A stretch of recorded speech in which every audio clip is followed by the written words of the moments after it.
राजधानी जयपुर के जय महल पैलेस में एलेक्टा कनेक्ट आयोजन हुआ, जिसमें कैंसर के इलाज में नई तकनीक एडेप्टिव रेडिएशन थेरेपी पर चर्चा हुई।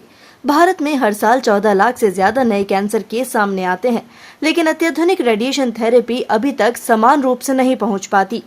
इसी कमी को दूर करने के लिए प्रिसीजन रेडिएशन थेरेपी की वैश्विक अग्रणी कंपनी एलेक्टा ने जयपुर के जय महल पैलेस में एलेक्टा कनेक्ट का आयोजन किया।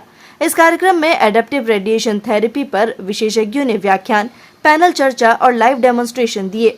एआरटी तकनीक रोजाना ली गई इमेजिंग के आधार पर उपचार योजना बदलने में मदद करती है, जिससे ट्यूमर को और सटीक निशाना बनाया जा सकता है और दुष्प्रभाव कम होते हैं। एलेक्टा इंडिया के उपाध्यक्ष शंकर शेषाद्री ने कहा कि हमारा मकसद है भारत में कैंसर बोझ वाले क्षेत्रों के ऑन्कोलॉजिस्ट को प्रशिक्षित कर अधिक सटीक और सुरक्षित इलाज उपलब्ध कराना। वहीं डॉक्टर रमेश पुरोहित और डॉक्टर मनीष चोमल ने इसे कैंसर रोगियों के जीवन की गुणवत्ता सुधारने वाली क्रांतिकारी तकनीक बताया।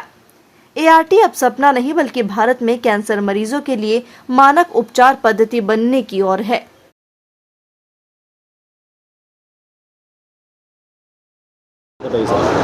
नमस्कार, मैं doctor Manish Chomal, RHL Renova cancer centre से रेडिएशन ऑन्कोलॉजिस्ट। मैं आज आपको अडैप्टिव रेडियोथेरेपी के बारे में बताना चाहता हूँ। ये अडैप्टिव रेडियोथेरेपी एक रेडिएशन की एकदम नई तकनीक है। इसमें हम रेडिएशन को बिल्कुल सटीक तरीके से ट्यूमर पे फोकस कर सकते हैं और साथ ही साथ हम आसपास के अंगों पे उसके दुष्परिणाम को कम कर सकते हैं।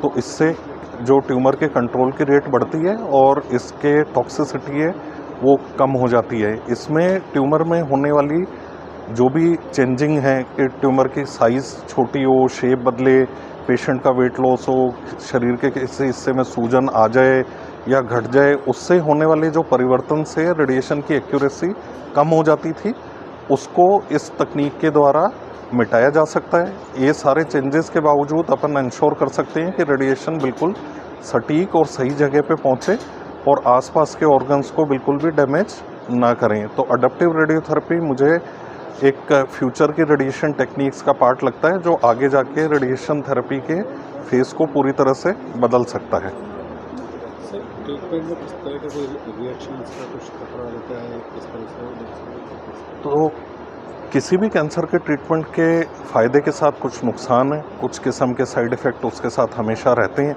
रेडिएशन के साइड इफ़ेक्ट है मोस्टली उस एरिया पे निर्भर करते हैं जहाँ पे अपन रेडिएशन दे रहे हैं। अगर वो मुंह और गले का कैंसर है तो उसमें मुंह का सूखापन या छाले की तकलीफ़ हो सकती है।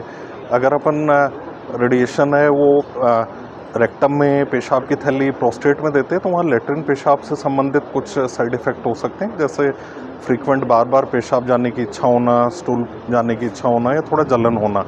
पर अच्छी बात यह है कि नई तकनीकों के कारण इन साइड इफ़ेक्ट की जो सीवियरिटी है वो कम होती जा रही है। और जैसे पहले ग्रेड 3-4 के रिएक्शन होते थे, अब मोस्टली ग्रेड 1 या 2 के ही रिएक्शन होते हैं, जिससे पेशेंट के लिए इलाज लेना ज़्यादा सुगम हो गया है, उनके लिए आसान हो गया है।